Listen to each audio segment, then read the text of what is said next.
Pokrovsk and Kupiansk, cities in neighboring regions of Ukraine. What do they have in common? The answer is simple.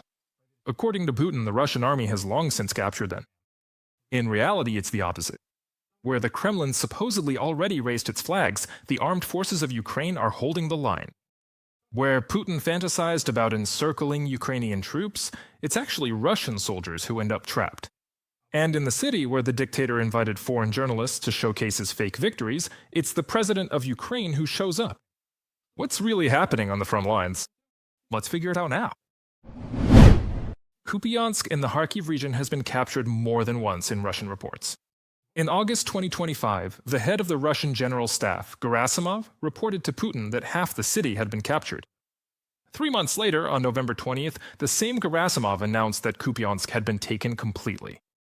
At the same time, Putin claimed that 15 Ukrainian armed forces battalions had been encircled. Where the General Staff and Putin get these numbers from is anyone's guess. But what are the facts right now? According to confirmed information, it is actually the Ukrainian defense forces who have blocked Russian troops in Kupiansk. We're talking about a group of around 200 people. All ground supply routes have been cut off. Their only connection to the outside world is through drones. And yet, not long ago, Putin was inviting foreign journalists to come to Kupiansk. Like, see for yourselves the successes of the Russian army. Foreign correspondents, well aware of the Kremlin's long history of lies, didn't respond to the invitation. But the president of Ukraine, Volodymyr Zelenskyy, together with the commander-in-chief of the armed forces, Alexander Syrsky, did visit the city. The Russians talked a lot about Kupiansk. We see it now. He was there, congratulated the guys. I think every unit, everyone fighting here, everyone who is destroying the occupiers. Today, it's extremely important to achieve results on the front lines so that Ukraine can achieve results in diplomacy. That's exactly how it works. All our strong positions inside the country. These are strong positions when it comes to talks about ending the war. Now, regarding Pokrovsk, which, again, according to Putin, the Russian army captures with enviable regularity. Kremlin propagandist Vladimir Solovyov even managed to get into the city. He even showed how he was raising the Russian tricolor in the city center. But it didn't last long. Ukrainian soldiers quickly knocked the flag down with a drone. The 7th Air Assault Corps of the Ukrainian Armed Forces confirmed it. The information about the complete occupation of the city is a lie. Russia is unable to break through the Ukrainian defenses in the north of Pokrovsk. I am a fighter of the 425th Assault Regiment, Skala. My call sign is Mason. Right now, at this very moment, I am in the city of Pokrovsk, repelling enemy attacks. Don't believe any armchair experts. Pokrovsk is ours, and we're holding it with all our might. Putin's lies and those of his general staff are primarily aimed at a Western audience, analysts explain. The goal is extremely simple: to create a false impression that the front line is collapsing, the Russian army is advancing, and most importantly, to try to undermine support for Kyiv. The Kremlin is trying to use these statements to portray a Russian military victory in Ukraine as inevitable, so that the West will stop supporting Ukraine and push it toward capitulation to Russia's demands. The situation on several sections of the front line is serious, but the front line is far from collapsing. Russian forces have not managed to secure tactically significant gains in more than a few areas at the same time. And there are several areas where Russia's offensive has stalled, including in southern Ukraine and in the north of Sumy region. From a report by the Institute for the Study of War.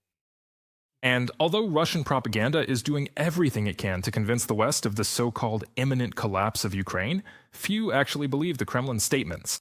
The endless stream of fake news from Moscow has done its job.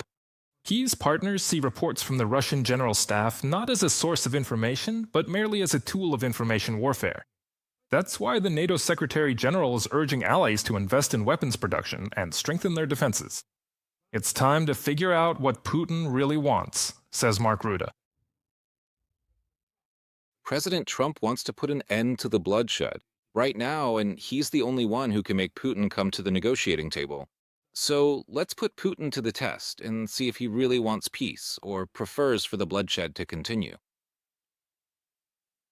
Ukraine already declared its readiness for a ceasefire several months ago, without any preconditions. But Moscow isn't satisfied with that option. They still hope to bargain for some extra benefits for themselves. Ukrainian President Volodymyr Zelenskyy explained why Russia rejects the idea of a ceasefire and insists on being handed those territories in the Donetsk region that the Russian army doesn't even control. When we signal we stay where we are, the Russians respond that we must withdraw from Donbass, or else they'll occupy it anyway. And here I discussed this topic with the Americans. I said that there are a lot of insinuations here, of various times. For example, like with Kupiansk. They claimed that they had occupied Kupiansk, that we were surrounded, and so on.